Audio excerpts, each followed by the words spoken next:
Hello and welcome to this program titled Things Every New Credit Manager Should Know. This is another in the 10-minute tip series of recorded programs for credit professionals. My name is Michael Dennis. I'll be the presenter. Let's begin with an introduction.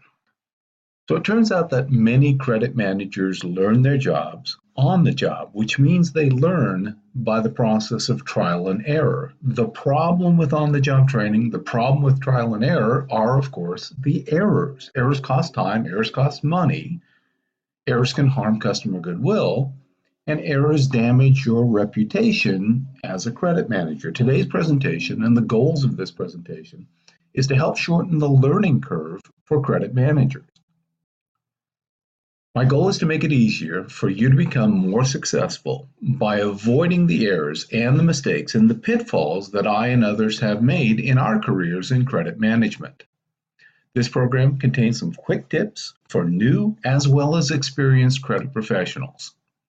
Tip number one, the members of the credit department, the credit team, are the credit department and the credit manager's most valuable resource. If you don't already know what your manager considers to be the highest priority tasks for you and for the credit department, find out what they are and do that as quickly as you can. Once you know what is important, what is a priority, then focus on exceeding your manager's expectations. If you don't have a mentor right now, find one, or ideally find more than one person that's willing to act as a mentor for you. Make sure that you own and acknowledge the mistakes that you make and that you learn from them so that you don't repeat them. And I would add, please be sure that you're learning from the mistakes made by others, by your peers, and even by your superiors. Obviously, this is easier said than done, but you never want to miss deadlines. As a manager, if you're in doubt, don't guess at the answer. Instead, find out the right answer. Be thought of by your manager and by your peers and by your subordinates as someone who is enthusiastic about their work. Be the first person to have their hands up. Seek out stretch assignments and new responsibilities. As soon as you start work at a new company, start networking. Quick tips continued. In all things, strive to be candid and open and honest. Do what you can to protect your professional reputation. As a subordinate, and all of us are subordinates to someone, have a reputation for being easy to manage. Stay in control of your emotions. As the department manager, don't delay delivering bad news. This advice applies whether you're delivering bad news to the salesperson, to a customer, to your manager, to a peer, or to a subordinate. We need to deliver bad news promptly. It's also important to demonstrate confidence in your credit decisions. It's important to work to manage credit risk, not to eliminate credit risk. Now, I realize that this concept might be a little bit controversial, but in fact, it's true. And I know because credit departments don't have as a goal the idea that there will be no bad debt losses. They have as a goal the idea that bad debt losses will be limited. Similarly, credit departments offering customers open account terms don't expect and assume that customers are going to pay every invoice on time. And instead, they task the credit department with managing and controlling customer delinquencies. The credit manager needs to prioritize the work that they perform. And equally important, and arguably more important, the credit manager needs to ensure that their subordinates are doing the same thing. They're prioritizing their work. And it turns out that prioritizing is harder than it appears. For example, if you have a collector, that collector may not know how to prioritize their work. What you want them to do is call customers in descending dollar value in connection with the past due balance. From my experience, what I know that collectors often do is prioritize their collection calls differently. And as a consultant, what I've seen is instances in which collectors don't prioritize at all. Basically, what they do is they get their ledger and they start on the first customer, perhaps the one that begins with the letter A, and they work their way through the alphabet till they get to Z, and then they start all over again with A. In other words, they're not prioritizing their calls to their delinquent customers based on the dollar amount that those customers owe. Quick tips continued. As a manager, You want to ensure that the department's performance is measured using a variety of metrics. I'd like to offer a bit of perspective. The term manager is only a title, it's not a job description. On the other hand, being a leader is something that we want to be or become. Leader describes an entire skill set. In interactions between the department manager and her or his subordinates, if one of your subordinates does not understand your instructions, that's your fault. As it relates to hiring and firing, I would encourage the credit manager to adopt this particular mantra: hire slow and fire fast. One of the things the department manager should be acutely aware of is that it is very dangerous to play favorites between and among your subordinates.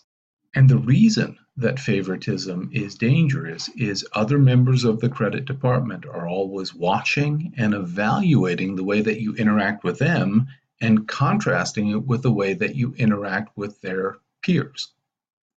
As a manager, you want and you need to encourage your subordinates to share bad news with you. With that in mind, you should never shoot the messenger when they deliver bad news. In every company I've ever worked in, salespeople were considered to be rainmakers, and the credit manager was not considered to be a rainmaker. I think this goes a long way to helping to explain why senior management seems to give so much attention to what the salespeople have to say and sometimes gives limited credence to what the credit department and the credit manager have to say about a specific issue. It's not your imagination. Sometimes your customers are going to complain only for the purpose of creating a distraction that will delay the action that you plan to take. As it relates to interactions with delinquent customers, you don't get what you deserve, you get what you're able to negotiate with those customers. Give your subordinates the tools that they need to track their own performance in real time. Unfortunately, many companies only give subordinates input about their effectiveness at the end of the month, the end of the quarter, or at their annual review period. And I think that's problematic. What you want to do is give people the tools that they need to track their performance so that they can take steps that they need to take in order to achieve the goals that have been established. Speaking of goals, make sure that your employees' goals are clear and readily understood. And in connection with goals, try to set goals with your subordinates instead of setting goals for your subordinates. As it relates to subordinates, try to address performance issues before they become problems, and try to address performance problems before that performance problem becomes a crisis. And as it relates to problems, as a manager, I encourage you to be less tolerant of behavioral problems than of performance problems. As the department manager, from time to time, subordinates are going to approach you with a request for deviations from your company's personnel-related policies and procedures. You're going to need to be comfortable or get comfortable saying no to these types of requests because unfortunately you're going to have to say no to such deviations far more often than you're able to say yes.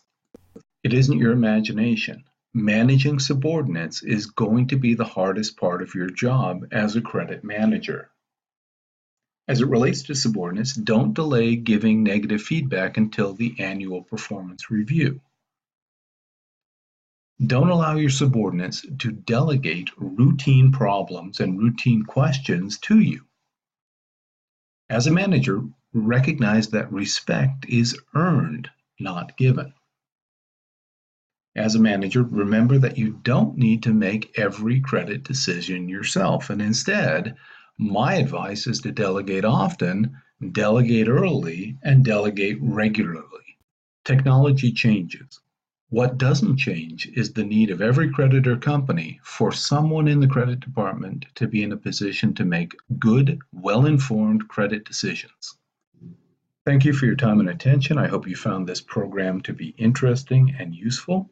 If you're interested in purchasing the entire 1-hour on-demand program on the topic of how to become more effective and more efficient and more successful as the credit manager, please contact Diana Rowinski by phone or by email. Thanks again and have a great day.